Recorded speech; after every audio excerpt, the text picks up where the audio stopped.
Free will doesn't work until the soul is activated, aka the third eye. So, how does this happen? You have to allow the human, when we talk about being woke, wokeness for me is not a political statement. Wokeness is about being able to observe the surrounding community, which we have been bred into, which we have been trained into, which we have been imprinted into. Because everything that we know, from our speech to our culture to how we dress to how we act, has been given to us.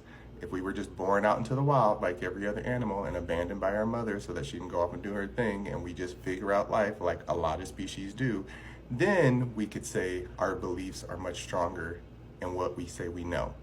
As till then, we are not our own free will. We are conditioned.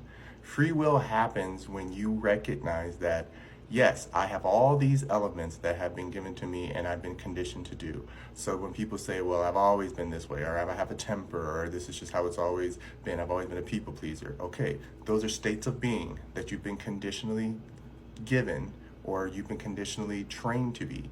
So at some point in your life, you have free will choice to stop doing that when the soul itself realizes that it is not a prisoner to this body that it chose to come to. Remember, we, the body, the human, we were hijacked. I don't care what anyone says. Our bodies were hijacked. That movie Soul was a perfect example. They're just up there waiting to jump into babies and then continue out their soul path in that human avatar. We are simply a vessel. We are programmable. But the one thing that most soul paths don't understand is that the human avatar can wake up and say, I don't want to do that. That's where Jim Carrey had it right. It's the body saying, I'm depressed. I don't want to do this. I don't like this energy because it's not my life. I'm sick of masking. And so when the body is sick of masking, then the soul has to start going into the dark night of the soul to deal with this stuff. And if the soul is not activated in its own self, then the human mind will take on those visions and thoughts as its own, and then it starts to become different types of mental ailments. I'm not diagnosing anything. I am not a medical provider. This is just my experience and my observation based on what I believe energy works as.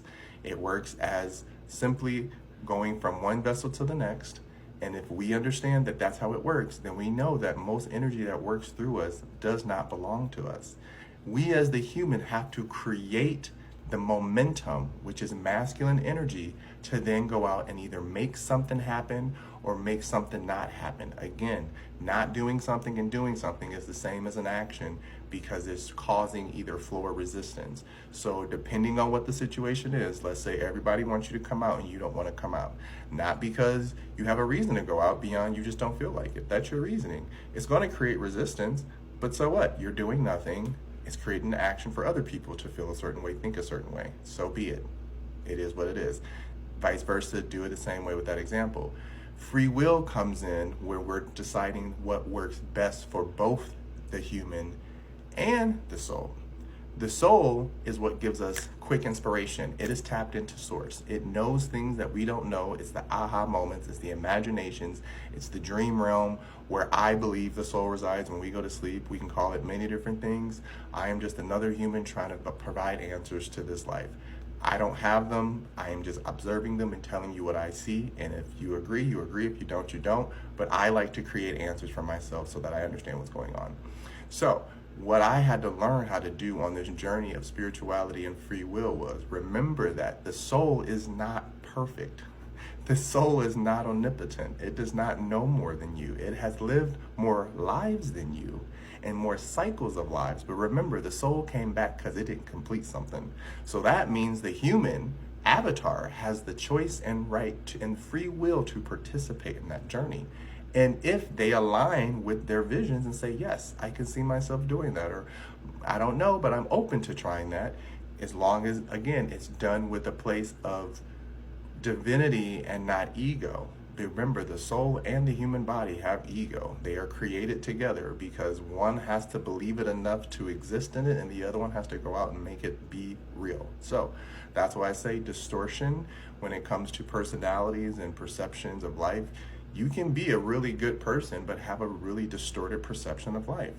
You can be a really distorted person and have a beautiful vision of life, right? It's how it goes. And people say rose-colored glasses. This is part of free will as well. The part that makes it true is our belief system that hasn't been ingrained in us based on, again, environment and conditioning. So when we can say, I have the free will to make this choice, we're actually going into our mental, into our emotions, and saying, hey, do you agree with this? Do you like this? And we talk about it with ourselves. And we don't do it because other people want us to. We do it because we genuinely feel that's what we want to do. We don't do it because other people think we should do it. We do it because we genuinely want to. That is free will. The part of the journey that makes it spiritual is there's going to be parts of this life that are going to happen that we, the human, will never have control over, just like the weather. We don't control it. Yes, I know. The government can probably, but as regular civilians are not controlling the weather. And because of that, we have to remember there's always going to be something on the outside of us that is not within our control. So free will comes in and says, hey, how are we going to respond or react to this?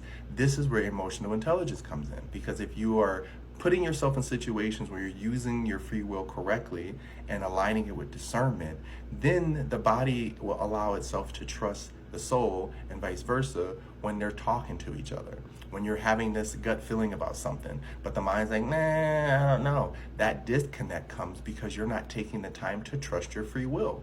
You have physical free will, but you also have emotional and spiritual free will. Again, all of us sit around and think thoughts and decisions and feel things before we actually do anything, right? If you're sitting in a room, let's say you wake up in the morning, you're in the room by yourself. This is a free will moment to lie there or get up. Doesn't matter if you know responsibilities are attached to something else. Your free will choice is to lie there or get up. And when you do that, you start to participate in the game of life.